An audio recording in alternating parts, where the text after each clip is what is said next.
بسم الله الرحمن الرحيم الحمد لله رب العالمين وصلى الله على سيدنا ونبينا محمد وآله الطاهرين.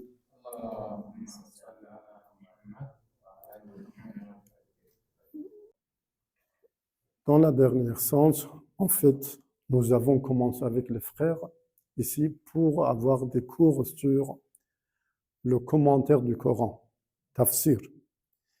Mais avec en fait les événements, tout ça, on a décidé de changer le titre et commencer un cours sur les connaissances islamiques. Bien sûr, on utilise le Coran, les hadiths, la raison, aql. On a fait 2 cours. Il y a en fait le son de cours. Vous pouvez trouver en fait dans le groupe, Inch'Allah. Donc, je vais continuer ça. On va, Inch'Allah, d'abord parler sur le commentaire de la sourate Al-Hamd. Et après, on va continuer sur les sujets différents, sur les thématiques différents. On va parler comme ça et on va continuer dans cette direction. Alors, dans la dernière séance, nous avons parlé de la différence entre tafsir et tarjama, le commentaire et la traduction, la différence entre tafsir et ta'wil, le commentaire et l'interprétation. Il faut faire attention aux mots que j'utilise parce que ce sont des mots techniques. Donc, vous pouvez vous référer à ce cours-là pour trouver en fait les explications. Nous avons parlé sur le mot commenter. Nous avons dit que le mot commenter, le terme de commenter n'est pas vraiment un bon équivalent pour tafsir, parce que commenter, c'est comme ta'aliq. C'est comme ta'aliq. Ça veut dire vous donnez vos avis personnels et vous critiquez le texte. Alors que dans tafsir, on explique. C'est un développement, explication. C'est pas commenter. On ne peut pas commenter la parole de Dieu parce qu'on suppose que le Coran, c'est la parole de Dieu. Il est omnisavant, donc il n'a rien à critiquer. Donc, dans le sens exact du mot commenter, on ne peut pas dire tafsir, c'est le commentaire. Mais comme c'est un mot courant, on utilise tafsir, ça veut dire explication. Et pour expliquer un texte, toujours un texte, quand je dis un texte, ça ne veut dire pas un texte en mots, non. C'est possible, par exemple, une architecture, ça c'est un texte aussi. La ville, c'est un texte. Le monde, l'univers, c'est un texte. Mais c'est un texte naturel. Non, ici nous avons un texte en écrit ou en oral.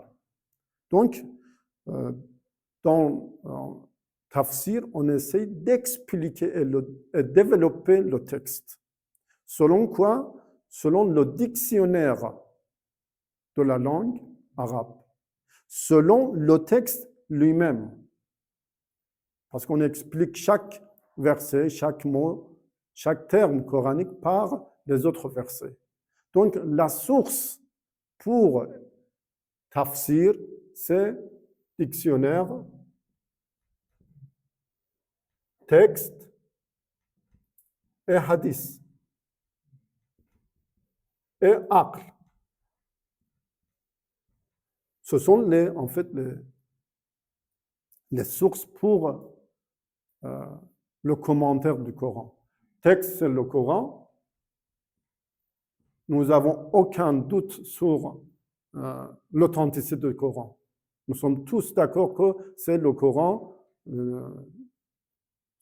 en fait, la parole divine. Dictionnaire arabe, on utilise parce qu'on doit connaître les mots et le sens des mots à l'époque de la mission prophétique qui a duré 23 ans. Et on utilise aussi hadith, on utilise aql, hadith, le test de Coran et dictionnaire. Bien sûr, on utilise la grammaire arabe, la morphologie arabe, sarf, el-munnah, sarf. On utilise tout ça pour expliquer en fait le sens des versets coraniques. Mais dans ta'wil vient de awl, ça veut dire première forme d'une chose, ou en fait la règle générale. Dans ta'wil, on cherche quoi? La forme principale et originelle d'une chose. Et ça, il a besoin de beaucoup de science, beaucoup de savoir. On ne peut pas, par en fait l'apparence des mots, on ne peut pas trouver ta'wil comme ça.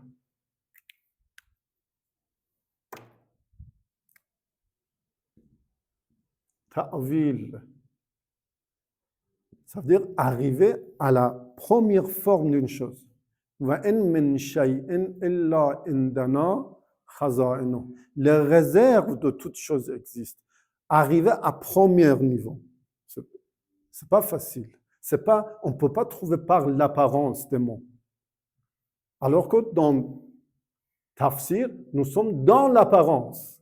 On reste au niveau apparent des mots. On ne va pas entrer dans en fait, le sens caché. Le sens caché, ce n'est pas le commentaire, c'est de ta'wil. D'accord? Et qui connaît ta'wil? On utilise le mot interprétation. Qui connaît l'interprétation en fait, du Coran? C'est le prophète, d'abord Dieu, après son messager,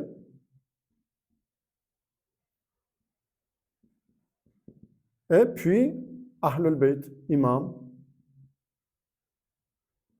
Et s'ils ont des hadiths, des paroles au sujet de l'interprétation des versets coraniques, bien sûr, on utilise. Sinon, avec en fait une analyse linguistique, on ne peut pas arriver à l'interprétation d'un texte. Interprétation a besoin de rasikhuna fil ilm. Rasikhuna fil ilm. Ça, c'est autre chose. Et ce n'est pas en fait une opération linguistique. Alors qu'ici, on parle de la langue, du texte, des hadiths, l'apparence de tout ça. On ne parle pas de sens caché parce que par les analyses linguistiques, on ne peut pas découvrir le sens caché. Ça, c'est autre chose. Donc ça, encore, c'est une explication sur la différence entre tafsir et ta'wil. Tafsir. Donc, on va commencer avec Bismillah ar-Rahman ar-Rahim.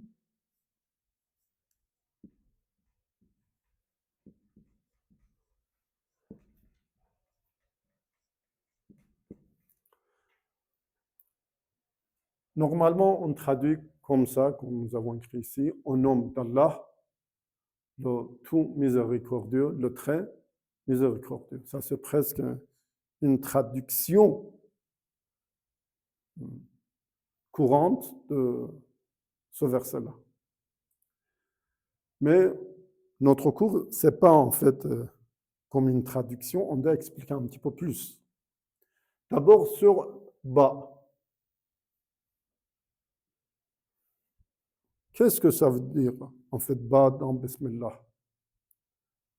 Bismillah ar-Rahman ar-Rahim, qu'est-ce que ça veut dire? Avec cette traduction au nom d'Allah, c'est pas juste.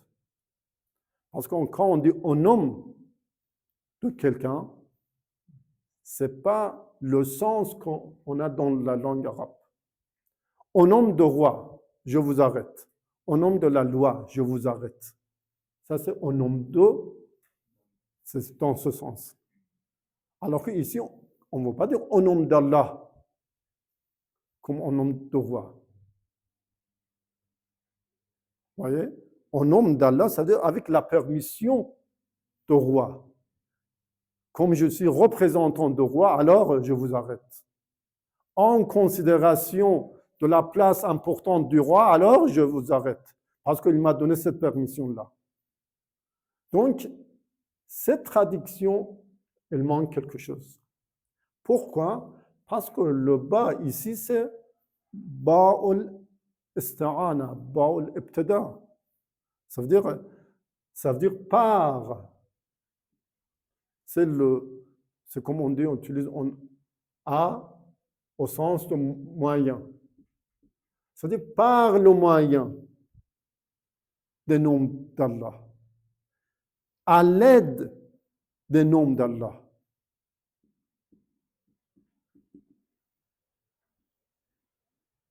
À l'aide de. Donc, ici, il y a un point important. Le défunt Yahya Bono, c'était un, en fait, grand savant. Il a utilisé cette traduction grâce au nom d'Allah. Donc, ça montre un petit peu le sens de bas.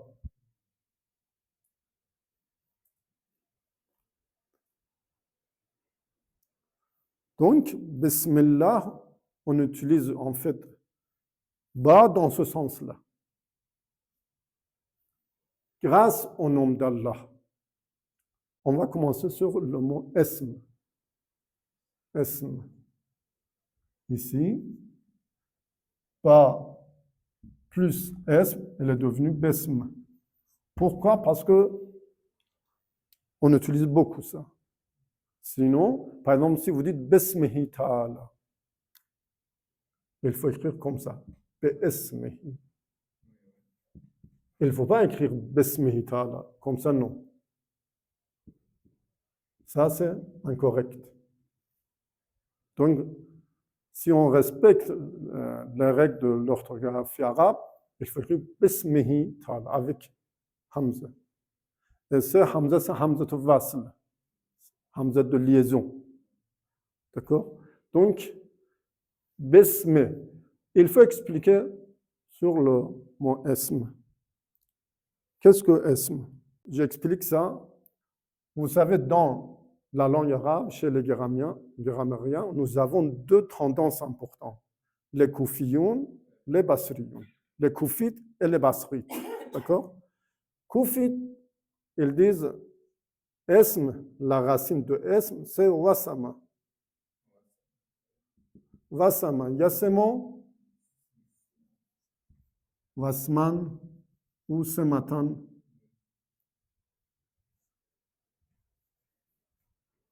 Wasama vient de marquage des animaux par le feu. On marque les animaux par le feu. Ça, c'est Wasama. Donc, sémantiquement, sémantique, ça veut dire selon le sens. C'est une bonne explication. Parce qu'on marque quelque chose sur la peau des animaux. Ça, c'est Wasama. Marque, la marque. Mais ça, c'est selon les Koufites. Ça, c'est les grammaires Koufites. Mais selon les Basrites, ils disent que S vient de Sama, vient de Semv. Semv. Il a de même racine avec Sama, ça veut dire le ciel. Pourquoi ils disent comme ça? Parce que quand ils parlent des règles de la dérivation, dérivation, ça veut dire ishtiraq. D'accord? Dérivation. Vous savez, si on veut connaître la racine exacte d'un mot, on peut utiliser deux choses. Esm tasghir, ça veut dire le nom diminutif. Le nom diminutif ou esm al-jam, le nom au pluriel. Parce que dans les deux cas, on peut trouver la racine exactement. Par exemple, la racine de esm, c'est Somaïa. Par exemple, pour la femme Somaïa, vous voyez, il y a un ya ici. Donc, on voit qu'il y a sin, mim, vav ou ya. Ou par exemple, Asma, sin, mim, hamza. Donc, ça montre que la racine, selon les règles de la dérivation, c'est samv, pas vasama. Mais apparemment, il n'y a pas un rapport direct entre le sens de samv ou sama avec le sens de esm, c'est-à-dire le nom. Ragheb, vous connaissez Ragheb? Ragheb, il a un livre, Ragheb Isfahani. Il a dans son livre Mufradat, il dit qu'il accepte ça. Il accepte cette analyse. Il dit que la racine, c'est simple. Et après, il justifie pour le sens du mot. Il dit parce que simple, ça veut dire quoi? Auteur. Sama, ça veut dire auteur de toute chose. De quelque chose, on appelle sama shay. Sama shay, ça veut dire à Allah, quelque chose qui est à l'auteur de cette chose-là. Le ciel est sama par rapport à la terre. D'accord? Donc, il dit, le nom, en fait, élève en fait, le souvenir de la personne. Rafa'a dhikruh. Son souvenir sera élevé. Voyez? Donc, pourquoi Sem, c'est la racine de Esm? Pour deux raisons. D'abord, pour la règle de dérivation, ishtiqaq. Il est harmonique avec les règles. Alors que Vasama, il n'est pas harmonique avec la règle de dérivation. Et deuxièmement, il justifie le sens de Esm. Parce qu'avec les noms, on peut garder le souvenir d'une personne. Son souvenir sera, son mémoire sera élevée. La commémoration sera élevée. Parce qu'il reste le nom de cette personne-là. Donc, pourquoi Sem, c'est la racine pour deux choses. La dérivation, ishtiqaq, et cette justification. Donc, Bismillah, par ou grâce au nom d'Allah. Je vais utiliser certains versets coraniques pour connaître un petit peu sur Ismullah. Quand on parle de nom ou Ism, il y a un sens. On dit ma'na.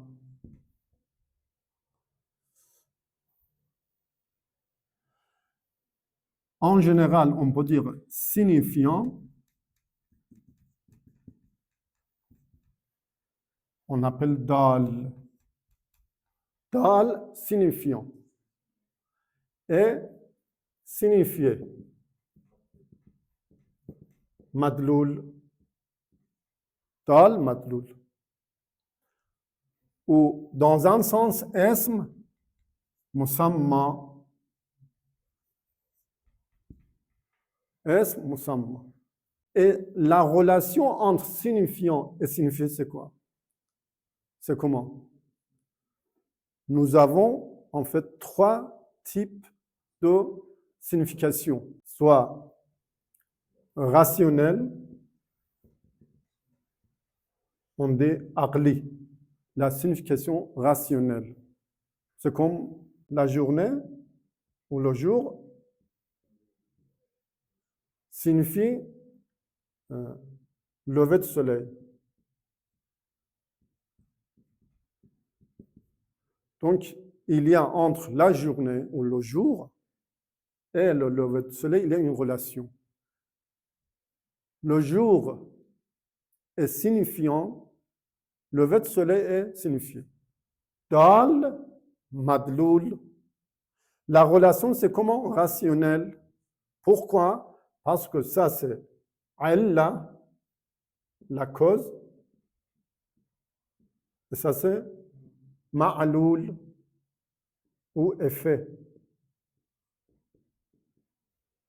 Et vous savez, la cause dont l'existence a l'effet, et l'effet est un argument, une preuve pour la cause. Ou par exemple, on dit la fumée et le feu. Le feu, c'est la cause de la fumée. Et la fumée, c'est la preuve et signe du feu. Donc ça, on appelle une relation rationnelle. Deuxième, c'est naturel. Signification naturelle. Par exemple, chez l'homme,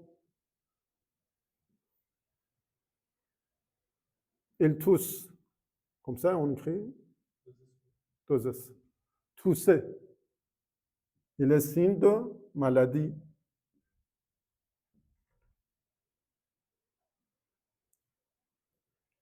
Ça, en fait, c'est un rapport naturel. Pourquoi on dit naturel?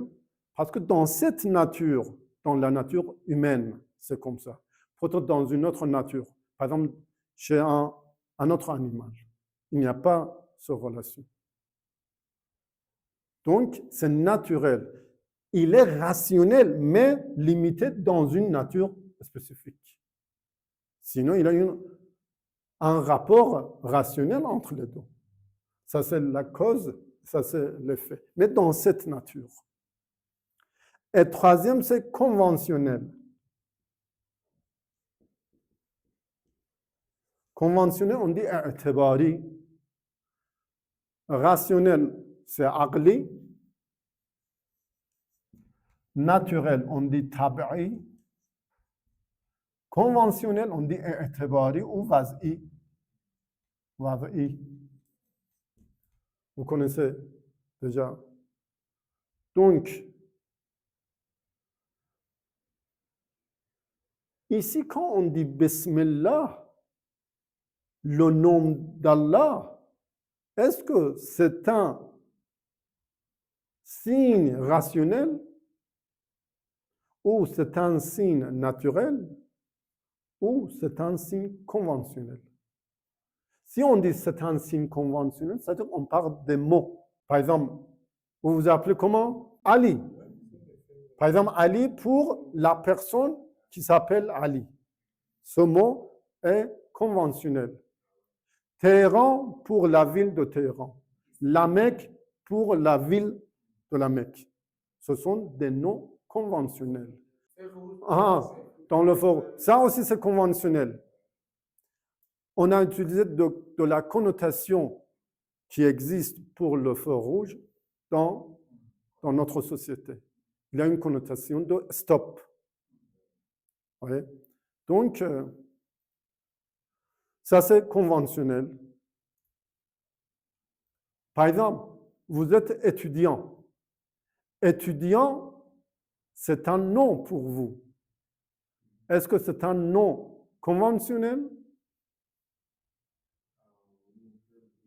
Pourquoi? Est-ce que par la convention, vous êtes étudiant ou vous êtes vraiment étudiant? Vous êtes étudiant.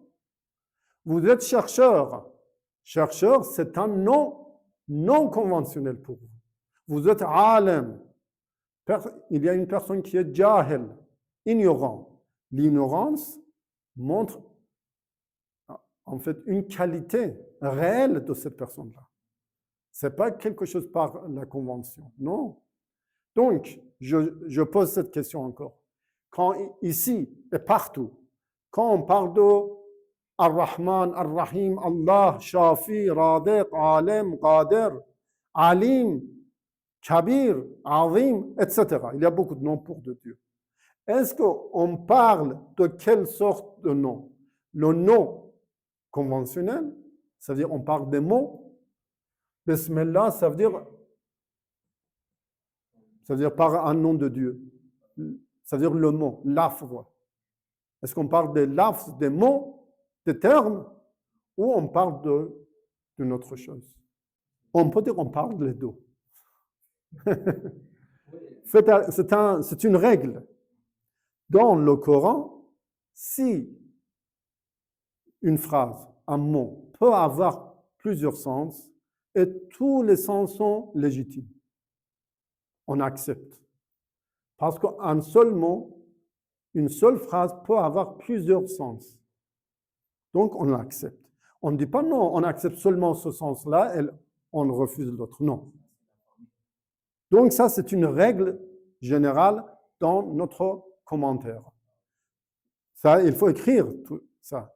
Donc, c'est une règle générale. Si, dans l'explication d'une phrase, d'un verset coranique, on trouve plusieurs sens corrects, on l'accepte tout. Tous les sens, on l'accepte.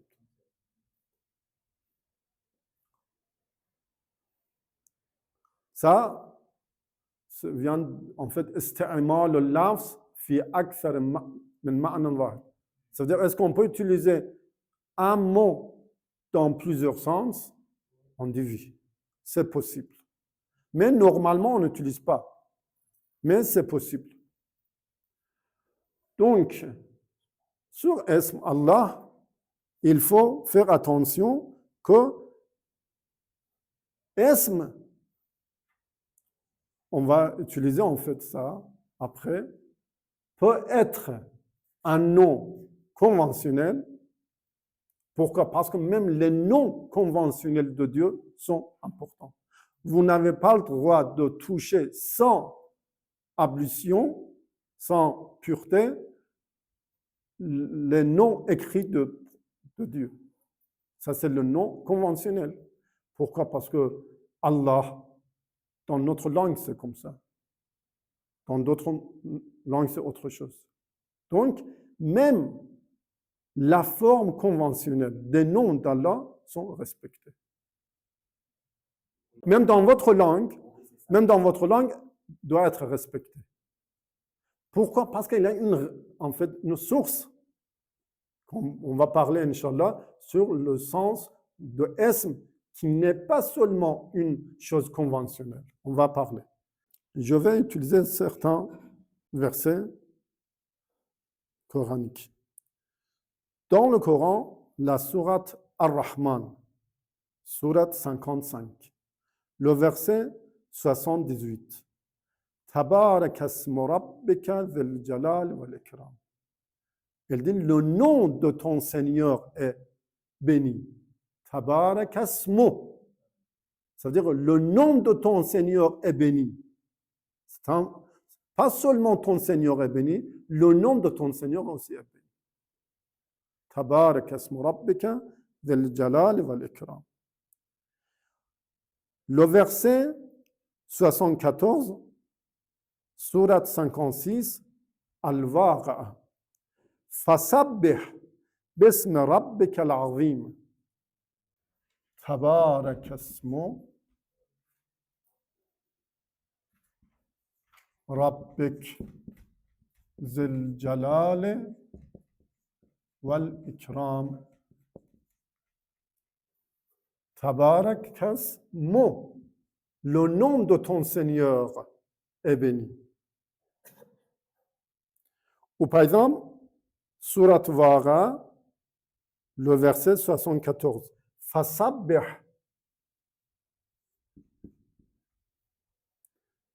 Bismi rabbik. Bismi rabbik al-azim.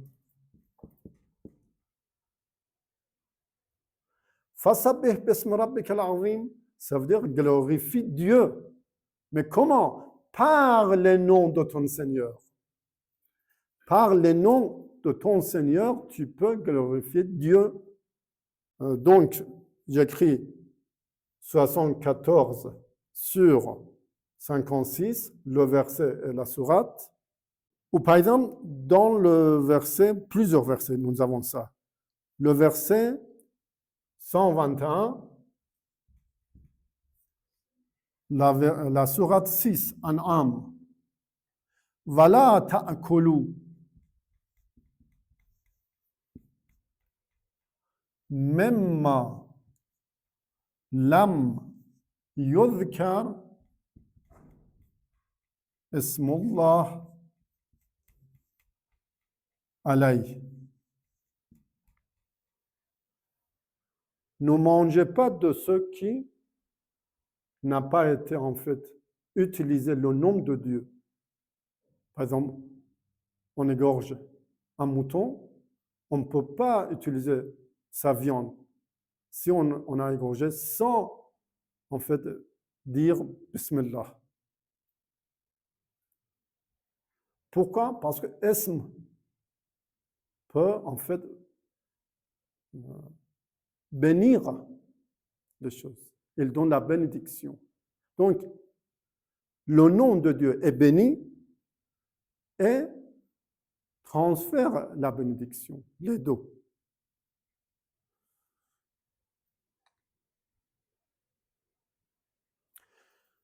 Encore, ça c'est important, le verset 1, sourate 87, sourate A'la, Al-A'la. Sabbih isma rabbik. Dans ce verset, il disait Fasabbih bisma rabbik. Glorifie Dieu par les noms de ton Seigneur. Ici, Sabbih isma rabbik. Glorifie le nom de ton Seigneur. Vous voyez? Il faut faire attention. Donc, Inch'Allah, la prochaine fois, on va parler encore sur le sens de Ismullah. Wassalamu alaikum wa rahmatullah.